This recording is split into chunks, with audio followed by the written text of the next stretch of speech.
अच्छे वचन को दिया, इसलिए हम परमेश्वर को धन्यवाद दें। परमेश्वर हमारे जीवनों में परमेश्वर के कार्य निरंतर करता रहता है। आज हमने जो भजन संहिता पढ़ा उसके 17वें वचन को और 18वें वचन से नीचे अगर हम पढ़ते हैं, ये हमें परमेश्वर के वचन और परमेश्वर के नियम इत्यादि चीजों के बारे में अवगत कराता है। ये भजन संहिता 119 में तीसरा स्टैंजा है। हम जानते हैं ये एक एक गीत है जिसमें अलग अलग स्टैंजा या अलग अलग पल्लवियां पाए जाते हैं। उसी प्रकार से इस भजन संहिता में भी अलग अलग पल्लवी है और इसमें 119 भजन संहिता में ये तीसरा स्टैंजा है। और इस स्टैंजा में जो परमेश्वर के दास जो भजनकार है वो कहता है, ये मेरी जीवन की अभिलाषा है कि तेरे वचन के लिए मेरे अंदर एक बड़ी ललक होने पाए, आज्ञाकारिता के लिए, तेरे वचन के लिए मेरे अंदर एक ललक होने पाए जो कभी ना बदलने वाला हो। और ये जो बात जो भजनकार कह रहा है उसका कहने का तात्पर्य ये है, या उसकी इच्छा यहां पे जाहिर हो रहा है, उसके इंटेंशंस यहां पे जाहिर हो रहा है। और उसका इंटेंशन बिल्कुल व्यक्त है कि वो चाहता है कि दिल की गहराई से परमेश्वर का वचन में चलना और उसमें वो हर्षित होता है। और परमेश्वर के वचन में चलने के लिए उसको जो मोटिवेट करता है, जो प्रोत्साहित करता है, जो उसको ड्राइव करता है, वो ये वास्तविकता पर आधारित है कि उसने इस बात को पहचान लिया है कि परमेश्वर के विधियों पर चलना उसके जीवन में आशीषों का कारक बनता है। To obey the word of God, the law, the statutes, the testimony, the ordinances of God is a reason for a blessing in his life. He has understood, he has recognized. Because of that, he's saying that I delight in following God. जब हम इस सच्चाई को जान जाएंगे कि परमेश्वर के वचन का पालन करना हमारे जीवन में आशीषों का सोते को खोलने का कुंजी है, जब इस बात को पहचान लेते हैं, फिर हम हर्ष के साथ परमेश्वर के वचन का पालन करेंगे।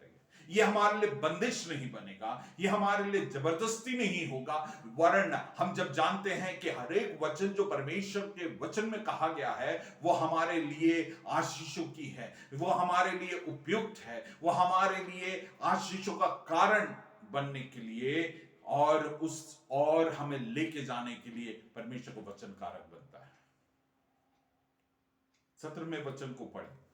अपने दास को उपकार कर कि मैं जीवित रहूं और तेरे वचन पर चलता रहूं। तेरे मन परमेश्वर से एक प्रार्थना को दास कहता है, भजनकार कहता है, परमेश्वर मेरे ऊपर ये उपकार कर कि तेरा दास के ऊपर और कुछ करने के लिए इसकी प्रार्थना नहीं है कि मुझे जमीन जायदाद दे दे या मुझे पढ़ने के लिए बुद्धि दे या मेरे दफ्तर के काम को करने के लिए। उसकी प्रार्थना है जो सबसे उचित है। सुलेमान से परमेश्वर ने पूछा एक बात को उसके सपने में, वो ये था कि तेरे को क्या चाहिए, मैं देने के लिए तैयार। तब उसने बोला, परमेश्वर तेरे लोगों के ऊपर हुकूमत करने के लिए मुझे बुद्धि प्रदान कर। उसने ये नहीं बोला कि मुझे शक्ति दे या जमीन जायदाद दे, कुछ चीजें नहीं, उसने सबसे उत्तम जो है उस बात को परमेश्वर से मांगा। आज हमारी भी प्रार्थना उस और होने पाए जो हमारे जीवन में सबसे उत्तम है, वो ये है कि परमेश्वर तू मुझे सिखा ताकि मैं तेरे वचन अनुसार चलने पाऊं। अपने दास के ऊपर उपकार कर। आज हमारी प्रार्थना, परमेश्वर तू ये एक उपकार मेरे जीवन में, क्यों? क्योंकि पहले उसके राज्य और धार्मिकता का जो भी खोज करता है, ये सब बातें उसके पीछे हो। जब हम उसके पीछे भागते हैं, कई बार हम परमेश्वर के वचन का पालन नहीं करते हैं, उसके धार्मिकता का खोज नहीं करते हैं, उसके राज्य के खोज नहीं करते हैं, जो वचन विरोध है उसमें हम कई बार मन लगाते हैं, और जिसके कारण ना हमें आशीषें मिलती है, ना हम परमेश्वर के साथ हमारे संबंध अच्छे होते। सो हमारे जीवन में सबसे उत्तम जो है वो परमेश्वर के वचन अनुसार चलना। इसलिए जो परमेश्वर का दास है, भजनकार, वो बोलता है कि तो ये मेरे जीवन में ऐसे उपकार को कर कि मैं तेरे वचन पर चलता रहूं, मतलब निरंतर मेरे जीवन में मैं चलता रहूं, उसके लिए तू कार्य कर। Deal bountifully with your servant that I may live and keep your word. मैं तेरे वचन अनुसार जीऊं और तेरे वचन को बहुत ध्यान से मेरे जीवन में पूरा करने में मेरा लगन रहने पाए। ये आज हम सबकी प्रार्थना में तब्दील होने पाए, रोजाना हमारी प्रार्थना होने पाए। जो हमें प्रार्थना करना वो ये है, परमेश्वर मेरे जीवन में तू कार्य कर, इस फेवर को मेरे जीवन में दे। हम रोमियो की पत्री में अध्ययन कर ही रहे हैं, हम जानते हैं वहां पे लिखा है कि लोगों की आंखें अंधी हो जाती है, गलत बातों में लग जाते हैं, वो निर्बुद्धि हो जाते हैं क्योंकि उनके जीवन के पापों के कारण, और वो परमेश्वर की विधियों के, परमेश्वर के रास्तों के, सच्चाई के विरुद्ध में चलना शुरू करते हैं। हमारे जीवन में कतई ना होने पाए। इसके लिए हमारी प्रार्थना ये होने पाए कि परमेश्वर हम तेरे विधियों में चलने वाले। 18वें पद में लिखा है, मेरे आंखों को खोल दे। अगला प्रार्थना वो कर रहा है, पहला प्रार्थना वो कर रहा है कि परमेश्वर तेरे विधियों के अनुसार चलना सीखे और तेरे विधियों को मैं अपने जीवन में अनुकरण करूं या आज्ञा पालन करूं। पहली प्रार्थना उसकी है। उसका दूसरा प्रार्थना है, परमेश्वर मेरी आंखों को खोले। किस बात के लिए आंखों को खोले? और कुछ देखने के लिए नहीं, कहता है कि मैं तेरे व्यवस्था के अद्भुत बात देख सकूं। परमेश्वर का दास बोलता है ताकि मैं तेरे व्यवस्था के अद्भुत बातों को देख पाऊं। मेरे प्रियो, हम परमेश्वर के वचन के आज्ञाकारिता में नहीं चलते हैं, उसका कारण है उसमें आज्ञा पालन करने के कारण जो परमेश्वर ने अद्भुत कामों को किया है, उसको देखेंगे तो हमारा स्वतः ही हमारा हृदय परमेश्वर की आज्ञाओं का पालन करने में लग जाएगा। भजनकार जब इस बात को कह रहा है, पुराने नियम के संदर्भ में कह रहा है। पुराने नियम में केवल नियमों का संचय नहीं है या संग्रह नहीं है, वरन नियमों के साथ साथ परमेश्वर ने जो नियम का पालन करने वालों के जीवन में जो अद्भुत काम किया उसका भी उल्लेख है। उसकी ओर हमारी आंख केंद्रित होने के लिए अद्भुत रीति से परमेश्वर ने जैसे चलाया है। अगर हम शुरुआत के 5 किताबों को ले लें, परमेश्वर ने इजरायलियों को मिस्र देश से कैसे अद्भुत रीति से निकाला, परमेश्वर ने इजरायलियों को कैसे अद्भुत रीति से मरुस्थल में चलाया, जहां पे जोखिम भरे परिस्थितियां थी, जो उनके चारों तरफ जो क्लाइमेटिक कंडीशन है वो बहुत एडवर्स थे, बहुत विपरीत थे, उसके बावजूद परमेश्वर कैसे अद्भुत रीति से चला। ना उन्होंने किसानी किया, ना कुछ किया, ना दुकान जा पाते थे, तब भी उनकी हर एक जरूरत की परमेश्वर ने पूर्ति किया। खाने का हो, उनके शारीरिक स्थिति है, उनको परमेश्वर ने वायदे को किया, तुम अगर मेरे विधियों के अनुसार चलोगे, जो मिस्रियों के बीच में जो भी महामारियां, उनमें से एक भी नहीं आएगा, मैं तुम्हें चंगा करूंगा, मैं तुम्हारा यहोवा राफा बन के रहूंगा। Praise the Lord. परमेश्वर के अद्भुत कामों की ओर हमारे आंखों को खोलने के लिए, जब हम वचन पढ़ते हैं, परमेश्वर के कामों को देखने के लिए, हमारे आंखों को खोलने के लिए आज हम परमेश्वर से प्रार्थना करें। ये है भजनकार का दूसरी प्रार्थना, परमेश्वर मेरी आंखों को खोल ताकि तेरे अद्भुत बातें जो तेरे नियमों में है वो देखने पाऊं। Hallelujah, hallelujah. ताकि हम उन अद्भुत कामों को देखने के फलस्वरूप हम परमेश्वर के विधियों के अनुसार चलने पाए। हम एक वचन को पढ़ेंगे, नीति वचन 3 उसका 1 से 4। अगर हम गौर करते हैं, वहां पे कुछ महत्वपूर्ण बातों को वहां पे बताया गया है। पढ़िएगा, नीति वचन 3 अध्याय 1 से 4। हाँ। हे मेरे पुत्र, हे मेरे पुत्र, मेरी शिक्षा को ना भूलना, हाँ, और मेरे हृदय में मेरी आज्ञाओं को रखे रहना, मेरी आज्ञाओं को रखे रहना, क्योंकि ऐसा करने से तेरी आयु बढ़ेगी। ऐसा करने से, देखिए, जो अद्भुत कामों की ओर जो हमें हमारी आंखें खुलना है वो ये है। क्या लिखा है? पढ़ो बेटे। मेरी आयु बढ़ेगी, हाँ, क्योंकि ऐसा करने से तेरी आयु बढ़ेगी। हाँ, तू अधिक कैसे करने से? परमेश्वर के वचन के अनुसार चलने से हमारी आयु बढ़ेगी। उस और हमारे आंखों को खोलने के लिए परमेश्वर, हमको कई बार लगता है ये एक सेट ऑफ रूल का संचय है, और जो हमें बर्डन, जब हमें समझ में आएगा कि इस कार्य को करने से हमारे आयु बढ़ेगा, हमें कितना भी कठिन लगे, हम जरूर करने के लिए तत्पर होंगे, क्योंकि हमको मालूम है ये हमारी भलाई के लिए। परमेश्वर के ऊपर हम फेवर नहीं कर रहे हैं, वरन हमारे जीवन में आशीष का कारण बन रहे हैं। दोबारा पढ़ो बेटे उस भाग को अकेले। हाँ सेकंड। हाँ, क्योंकि ऐसा करने से तेरी आयु बढ़ेगी। क्योंकि ऐसा करने से तेरी आयु बढ़ेगी। पहली बात, आयु बढ़ेगा। और फिर तू अधिक कुशल से रहेगा। दूसरा, अधिक कुशल से रहेगा। अंग्रेजी में you would leave in peace. आपके और मेरे जीवन में परमेश्वर क्या करता है? जब हम परमेश्वर के वचन के अनुसार जीते हैं, हमारे आयु तो बढ़ेगा ही बढ़ेगा। आयु बढ़ने का अर्थ है हमारा स्वास्थ्य अच्छा रहेगा। दूसरा, हम शांति के साथ जिएंगे। हमें शांति के साथ जीने के लिए आउटिंग करने की जरूरत नहीं है। लोग कई बार हर साल घूमने के लिए जाते हैं, परिवार समेत पैसा खर्चा करके दूर दूर घूमने जाते हैं, उसके बावजूद उनके अंदर शांति नहीं रहता है। मैं आज आप सब जो मुझे सुन रहे हैं, आप सबको कहना चाहता हूं, आप अपने जीवन में परमेश्वर के वचन के प्रति अपने चित्त लगाते हैं और ये प्रार्थना करते हैं, परमेश्वर मेरे आंखों को खोल, ताकि तेरे वचन में जो अद्भुत बातें हैं उसको देख पाऊं, समझ पाऊं, और जो उस वचन में जो भलाई है उसके पालन मेरे जीवन में करने से, वो बातों को समझने के लिए मेरी आंखों को तू खोल।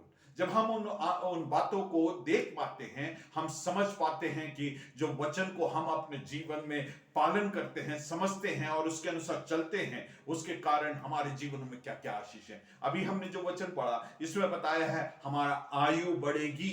यहां पे चांसेस शायद बढ़ेगा, हो सकता बढ़ेगा, ऐसा नहीं लिखा, आयु बढ़ेगी। It is affirmative statement. ये निश्चित बोला जा रहा है कि आपकी और मेरी आयु बढ़ेगी। परमेश्वर के वचन के अनुसार हम जब जिएंगे, हमारी आयु बढ़ेगी। फिर क्या लिखा है? तू अधिक कुशल से रहेगा।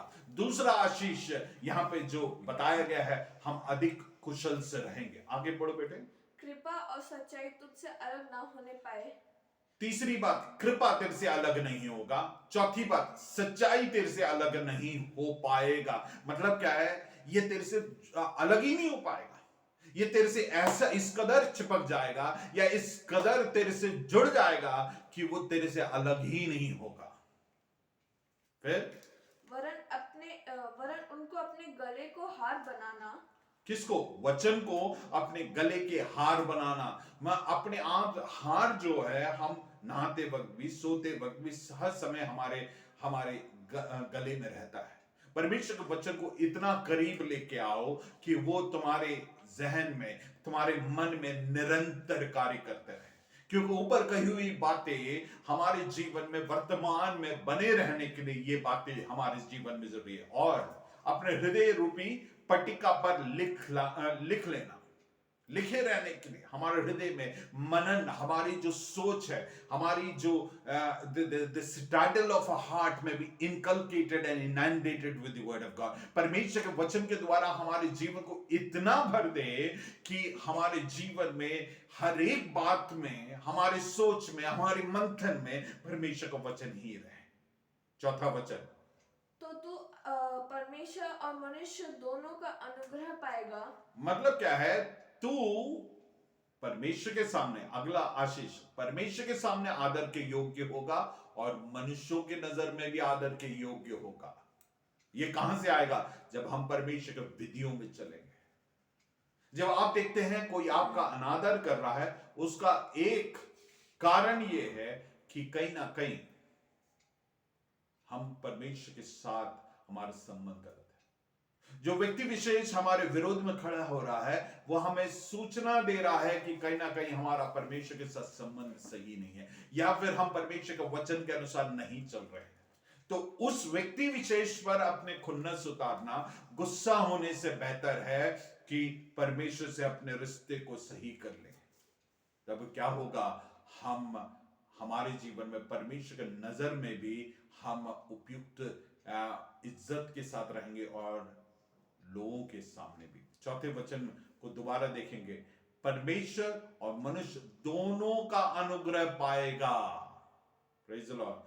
तो अति बुद्धिमान होगा। फिर अगला आशीष है, तो अति, थोड़ा बुद्धिमान नहीं, वचन में लिखा अति बुद्धिमान होगा। मेरे प्रियो, वचन के अनुसार जीना, वचन को समझना और वचन के अनुसार जीना ही हमारे जीवन में बुद्धिमानी है, और कुछ नहीं है। आप कितने चतुर है यहां पे लिखा नहीं है, वरन बुद्धिमान लिखा है। बुद्धिमान का अर्थ है परमेश्वर के वचन की जानकारी नहीं, उस वचन को हम अपनी क्रिया, अपने कार्य में लागू करना सीखते हैं, अर्थात परमेश्वर के वचन के प्रति आज्ञाकारिता में जीना ही हमारे जीवन में बुद्धिमानी है। इसलिए वचन में लिखा है कि हमारे जीवन में परमेश्वर का भय ही बुद्धिमानी का आरंभ है, क्योंकि जब हम परमेश्वर का भय मानते हैं तभी ही हम वचन का पालन करते हैं। जब वचन का पालन करते हैं, हमारा जीवन परमेश्वर के उस दिशा में चलना शुरू होगा। We will see everything falling in place. इसलिए मेरे प्रियो, आज मैं आप सभी से नम्र निवेदन करता हूं, आपके बड़े भाई होने के नाते, पासबान होने के नाते, छोटे भाई होने के नाते, आप जो भी रिश्ते में मुझे बांधे, लेकिन एक आत्मिक अगुवा होने के नाते मैं आपसे दरख्वास्त करना चाहता हूं, आप परमेश्वर का भय माने और अपने चित्त को परमेश्वर के विधियों के अनुसार चलने के लिए लगाएं। यह हमारी प्रार्थना होने पाए और यह हमारे जीवन के सबसे ऊंचे प्रार्थना, सबसे महत्वपूर्ण केंद्र बिंदु होने पाए हमारी प्रार्थना में, कि परमेश्वर मेरे आंखों को खोल ताकि तेरे विधियों को मैं देख पाऊं। Hallelujah, praise the Lord. और एक और वचन को पढ़ेंगे, 7वें वचन को पढ़ेंगे इसी अध्याय में 7वें वचन, अपनी दृष्टि में बुद्धिमान ना होना, यहोवा का भय मान और बुराई से अलग रहना। परमेश्वर का भय मानना हमें सिखाने के लिए हम प्रार्थना करें। 8वें पद को पढ़ेंगे, ऐसा करने से तेरा शरीर भला चंगा और तेरी, अगला आशीष को देख रहे हैं, ऐसा करने से तेरा शरीर भला चंगा होगा। हमारे जीवनों में परमेश्वर चंगाई को प्रदान करेगा। फिर, और तेरी हड्डियां पुष्ट होगी, तेरी हड्डियां पुष्ट होगी। हालेलुया। टॉनिक एक्सरसाइज ना भी करे, परमेश्वर के वचन अनुसार जीने से ये आशीषें हमें मिला। अब 24, 25 और 26 पढ़ेंगे। जब तू लेटेगा, हाँ, तब भय ना खाएगा। तेरे अंदर से परमेश्वर भय को दूर करेगा। फिर, जब तू लेटेगा, हाँ, तब सुख का नींद, अच्छी नींद परमेश्वर देगा। परमेश्वर के वचन का पालन करने से परमेश्वर अच्छी नींद को प्रदान करेगा। हाँ, फिर, अचानक आने वाले भय से ना डरना। अचानक तेरे जीवन में आने वाले भय से तेरे को डरने की जरूरत नहीं है। हाँ, और जब दुष्टों का विपत्ति आ पड़े, हाँ, तब ना घबराना। तब तेरे चारों तरफ दुष्टों के ऊपर विपत्ति आएगा, तब तेरे को घबराने की जरूरत नहीं है। एक अंदर तेरे को एक भरोसा और शांति होगा, क्योंकि तेरे को मालूम है जब तू वचन के अनुसार चल रहा है, चल रही है, उससे तू एक बात का सुनिश्चित रह सकता है कि परमेश्वर तुझे कभी नहीं छोड़ेगा। वो तेरा चरवाहा बनकर उस मृत्यु के जो तराई है उसमें भी तेरे साथ रहेगा। शत्रु जब तेरे विरोध में षड्यंत्र रचेंगे, तब भी परमेश्वर की उपस्थिति उसके बीच में तेरे साथ रहेगा। अगला वचन पढ़ेंगे, क्योंकि यहोवा तुझे सहारा दिया करेगा। आमीन। जब हम वचन के अनुसार चलेंगे, वचन हमारे जीवन का एक जीवन शैली बन जाएगा, तब क्या होगा? परमेश्वर हमारा सहारा रहेगा। हालेलुया। मेरे और आपके जीवन के परिस्थितियां बदलेगी, जगह बदलेगी, सेटिंग्स बदलेगा, लेकिन परमेश्वर हमारा सहारा रहेगा। तेरा पारिवारिक परिप्रेक्ष्य बदल सकता है, तेरे कलीसियाई परिप्रेक्ष्य बदल सकता है, तेरे सामुदायिक परिप्रेक्ष्य बदल सकता है, लेकिन एक बात जो बदलेगा नहीं, वो सर्वव्यापी परमेश्वर की जो उपस्थिति तेरा सहारा बना रहेगा। ये है अगला आशीष मेरे प्रियो। Praise the Lord. आगे 27 पूरा करो। यदि तुझे और तेरे पांव को फंदे से फंसने ना देगा। no 27 वर्ष। जिनका भला करना चाहे, हाँ, यदि तुझ में शक्ति सॉरी रहे। 26 वर्स ही माफ कर। हाँ क्योंकि यहोवा तुझे सहारा दिया करेगा हाँ और तेरे पाँव को फंदे में फंसने न देगा। कोई भी तेरे विरोध में षड्यंत्र ऐसा नहीं रच पाएगा जो तुझे फंसा सके। क्यों? क्योंकि सर्वज्ञानी परमेश्वर हमारे साथ है। आपको और हमें मालूम है इज़राइल और अरामी जो देश है इनके बीच में संघर्ष चल रहा था, लेकिन अरामी राजा जो भी योजनाएं इज़राइल को खत्म करने के लिए उनको उनके ऊपर हावी होने के लिए बनाता था वो सब विफल हो जाता था। तब इजरायली राजा ने मिस्री जो अरामी राजा है उसने इस प्रकार से अपने जो क्लोज्ड ग्रुप है उनसे बोला कि हमारे बीच में कोई उनके लिए मुखबरी कर रहा है, यहाँ पर जो भी मैं बोलता हूं वो उन तक पहुंचाने वाला। तब उनमें से एक ने बोला, एक परमेश्वर का दास है जिसका नाम एलीशा है, जो तू अपने अंदरी कोठरी में बोलता है वो परमेश्वर उसे बताता है।